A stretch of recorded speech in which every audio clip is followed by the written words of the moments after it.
Black hole ब्रह्मांड की सबसे इंटरेस्टिंग चीजों में से एक है। ये अद्भुत और रहस्यमय ऑब्जेक्ट्स हमारे यूनिवर्स के सबसे गहरे सीक्रेट्स को छुपाए हुए हैं। ये स्पेस टाइम के ऐसे रीजन्स होते हैं जहां ग्रेविटी इतनी स्ट्रांग होती है कि कुछ भी नहीं, यहां तक कि लाइट भी एस्केप नहीं कर सकती। ये ग्रेविटेशनल जायंट्स अपने आसपास के स्पेस और टाइम को डिस्टॉर्ट कर देते हैं। एक ऐसी जगह की कल्पना करो जहां स्पेस टाइम का फैब्रिक ही फट गया हो। ये वो जगह है जहां हमारे फिजिक्स के सारे नियम फेल हो जाते हैं। यही वो रहस्यमय दुनिया है एक ब्लैक होल की। यहां मैटर और एनर्जी के सारे नोन लॉज बदल जाते हैं। ब्लैक होल फिजिक्स की हमारी समझ को चैलेंज करते हैं। ये हमें सोचने पर मजबूर करते हैं कि यूनिवर्स के बारे में हम कितना कम जानते हैं। ये ग्रेविटी, क्वांटम मैकेनिक्स और रियलिटी के बारे में हमारे ज्ञान की सीमाओं को आगे बढ़ाते हैं। ब्लैक होल्स हमें यूनिवर्स के फंडामेंटल फोर्सेस के बारे में नए इंसाइट्स देते हैं। ये कॉस्मिक अबिसेस सिर्फ थियोरेटिकल कॉन्स्ट्रक्ट्स नहीं हैं, ये असली ऑब्जेक्ट्स हैं जिन्हें पूरे यूनिवर्स में ऑब्जर्व किया गया है। वैज्ञानिकों ने इन्हें टेलीस्कोप्स और अन्य एडवांस्ड इंस्ट्रूमेंट्स की मदद से देखा है। ये ग्रेविटेशनल बेहीमॉथ्स बड़े-बड़े स्टार्स की डेथ से पैदा होते हैं। जब मैसिव स्टार्स अपने जीवन के अंत में पहुंचते हैं तो वे स्पेक्टेक्युलर सुपरनोवा एक्सप्लोजन्स में फट जाते हैं। जब एक स्टार अपने न्यूक्लियर फ्यूल को खत्म कर देता है तो वो अपनी ही ग्रेविटी के नीचे कोलैप्स हो सकता है और एक ब्लैक होल बना सकता है। ये कोलैप्स इतना इंटेंस होता है कि एक सिंगुलैरिटी बन जाती है। इसका रिजल्ट होता है एक इन्फिनिट डेंसिटी वाला रीजन जिसे सिंगुलैरिटी कहते हैं, जो एक इवेंट होराइजन से घिरा होता है। इवेंट होराइजन वो बाउंड्री है जिसके पार कुछ भी नहीं जा सकता। ब्लैक होल्स की स्टडी अननोन में एक जर्नी है। कॉस्मोस के सबसे गहरे सीक्रेट्स को जानने की एक क्वेस्ट है। वैज्ञानिक इन रहस्यमय ऑब्जेक्ट्स को समझने के लिए लगातार नए मेथड्स और टेक्नोलॉजीज का उपयोग कर रहे हैं। हमारे साथ आइए और ब्लैक होल इंफॉर्मेशन पैराडॉक्स की गहराई में उतरें। एक ऐसा रहस्य जिसने दशकों से फिजिसिस्ट्स को उलझा कर रखा हुआ है। यह पैराडॉक्स हमें बताता है कि इंफॉर्मेशन कभी भी पूरी तरह से डिस्ट्रॉय नहीं होती, भले ही वो ब्लैक होल में चली जाए। स्टार्स कॉस्मिक फर्नेसेस होते हैं। ये अपने कोर्स में हाइड्रोजन को हीलियम में फ्यूज करते हैं, जिससे बहुत ज्यादा एनर्जी रिलीज होती है। यह एनर्जी एक आउटवर्ड प्रेशर क्रिएट करती है जो ग्रेविटी के इनवर्ड पुल का मुकाबला करती है। एक स्टार की ज्यादातर लाइफ में ये फोर्सेस इक्विलिब्रियम में रहती हैं। हालांकि यह बैलेंस हमेशा के लिए नहीं रह सकता। जैसे जैसे एक स्टार की एज होती है, वो इवेंचुअली हाइड्रोजन फ्यूल खत्म कर देता है। जब ऐसा होता है तो आउटवर्ड प्रेशर कम हो जाता है और ग्रेविटी कंट्रोल कर लेती है।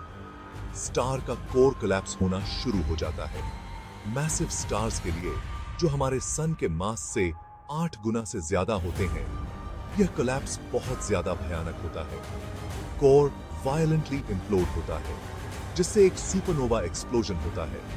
स्टार की आउटर लेयर स्पेस में ब्लास्ट हो जाती है, जबकि कोर कोलैप्स होता रहता है।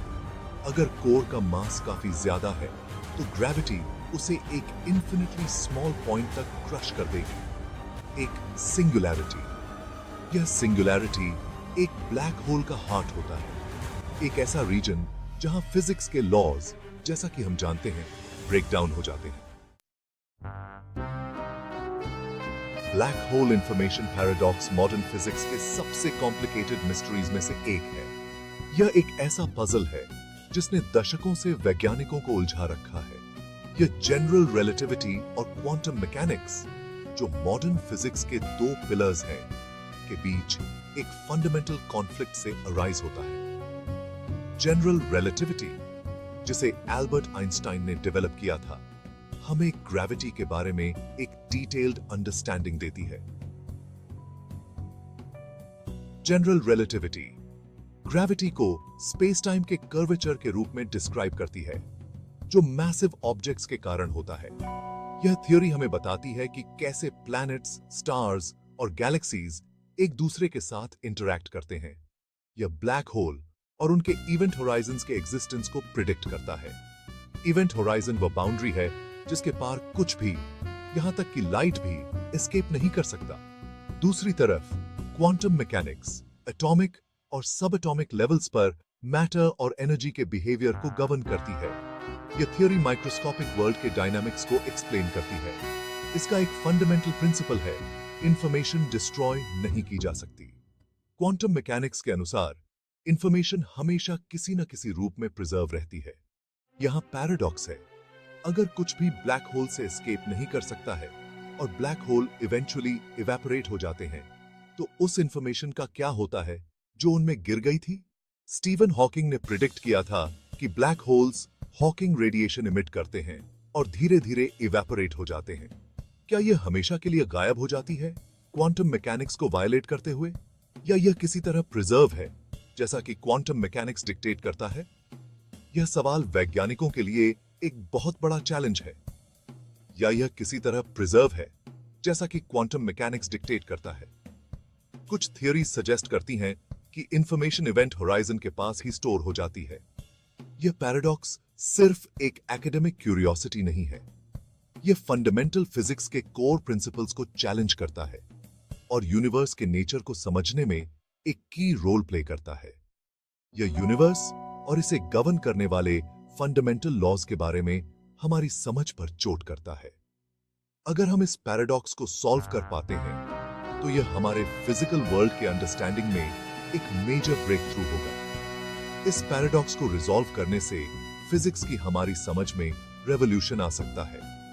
यह हमें यूनिवर्स के सबसे गहरे रहस्यों को समझने में मदद कर सकता है और हमें नए साइंटिफिक होराइजन्स की ओर ले जा सकता है। 1970s में स्टीवन हॉकिंग ने एक रेवोल्यूशनरी आइडिया प्रपोज किया जिसने ब्लैक होल फिजिक्स की नींव हिला दी। यह आइडिया इतना रैडिकल था कि इसने साइंटिफिक कम्युनिटी को शॉक कर दिया। उन्होंने सजेस्ट किया कि ब्लैक होल पूरी तरह से ब्लैक नहीं होते हैं, इसके बजाय वे एक फेंट थर्मल रेडिएशन इमिट करते हैं जिसे अब हॉकिंग रेडिएशन के रूप में जाना जाता है। यह रेडिएशन इतना सटल है कि इसे डिटेक्ट करना बहुत मुश्किल है, लेकिन इसका अस्तित्व थियोरेटिकल फिजिक्स के लिए बहुत महत्वपूर्ण है। हॉकिंग रेडिएशन इवेंट होराइजन के पास क्वांटम फ्लक्चुएशन से अराइज होता है, जो एक ब्लैक होल के आसपास नो रिटर्न का पॉइंट होता है। क्वांटम मैकेनिक्स के अनुसार एम्प्टी स्पेस वास्तव में एम्प्टी नहीं होता है। यह virtual particle anti particle pairs से भरा होता है जो कॉन्स्टेंटली पॉप इन और आउट ऑफ एग्जिस्टेंस होते रहते हैं। एक ब्लैक होल के इवेंट होराइजन के पास ये virtual particles intense gravitational pull द्वारा सेपरेट किए जा सकते हैं। एक पार्टिकल ब्लैक होल में गिर जाता है जबकि दूसरा हॉकिंग रेडिएशन के रूप में एस्केप कर जाता है। यह प्रोसेस धीरे धीरे ब्लैक होल से एनर्जी ड्रेन करता है जिससे यह समय के साथ इवेपोरेट हो जाता है। यह एक बहुत ही स्लो प्रोसेस है, लेकिन इवेंचुअली ब्लैक होल पूरी तरह से इवेपोरेट हो सकता है। हॉकिंग रेडिएशन का इंफॉर्मेशन पैराडॉक्स के लिए प्रोफाउंड इंप्लीकेशंस हैं। यह सजेस्ट करता है कि ब्लैक होल इंफॉर्मेशन के लिए इटर्नल प्रेजेंस नहीं है। इसके बजाय इंफॉर्मेशन किसी न किसी रूप में रेडिएशन के साथ एस्केप कर सकती है। हालांकि यह नए क्वेश्चंस भी रेज करता है कि इस रेडिएशन में इंफॉर्मेशन कैसे इनकोड की जा सकती है और क्या इसे पूरी तरह से रिकवर किया जा सकता है। यह एक बहुत ही कॉम्प्लेक्स और इंट्रीगिंग प्रॉब्लम है जो फिजिसिस्ट्स को आज भी पजल कर रही है। इस डिस्कवरी ने ब्लैक होल फिजिक्स में एक नया चैप्टर खोल दिया है और हमें यूनिवर्स के बारे में और अधिक जानने के लिए प्रेरित किया है। स्टीवन हॉकिंग का यह कंट्रीब्यूशन न केवल थियोरेटिकल फिजिक्स में एक माइलस्टोन है, बल्कि यह हमें यूनिवर्स की मिस्ट्रीज को समझने के लिए एक नई दिशा भी देता है। यह हमें यह सोचने पर मजबूर करता है कि यूनिवर्स में और क्या-क्या हिडन सीक्रेट्स हो सकते हैं जिन्हें हम अभी तक समझ नहीं पाए हैं। हॉकिंग रेडिएशन के डिस्कवरी ने हमें यह सिखाया है कि यूनिवर्स में कुछ भी स्थिर नहीं है और हर चीज में कुछ न कुछ डायनामिक्स होते हैं। यह चाहिए इससे ये सासी की टीचर यह हमें यह भी सिखाता है कि even the most mysterious and powerful objects in the universe जैसे कि ब्लैक होल्स भी इवेंचुअली फेड अवे हो सकते हैं। इस डिस्कवरी ने हमें यह भी सिखाया है कि यूनिवर्स में हर चीज इंटरकनेक्टेड है और हर फिनोमेनन का एक डीपर मीनिंग होता है। हॉकिंग रेडिएशन का इंफॉर्मेशन पैराडॉक्स के लिए प्रोफाउंड इंप्लीकेशंस हैं। यह सजेस्ट करता है कि ब्लैक होल इंफॉर्मेशन के लिए इटर्नल प्रिजन्स नहीं है। यह सजेस्ट करता है कि ब्लैक होल इंफॉर्मेशन के लिए इटर्नल प्रिजन्स नहीं है। हालांकि यह नए क्वेश्चंस भी रेज करता है कि इस रेडिएशन में इंफॉर्मेशन कैसे एनकोड की जा सकती है और क्या इसे पूरी तरह से रिकवर किया जा सकता है। कि इस रेडिएशन में इंफॉर्मेशन कैसे एनकोड की जा सकती है और क्या इसे पूरी तरह से रिकवर किया जा सकता है यह एक बहुत ही कॉम्प्लेक्स और इंट्रीगिंग प्रॉब्लम है जो फिजिसिस्ट्स को आज भी पजल कर रही है।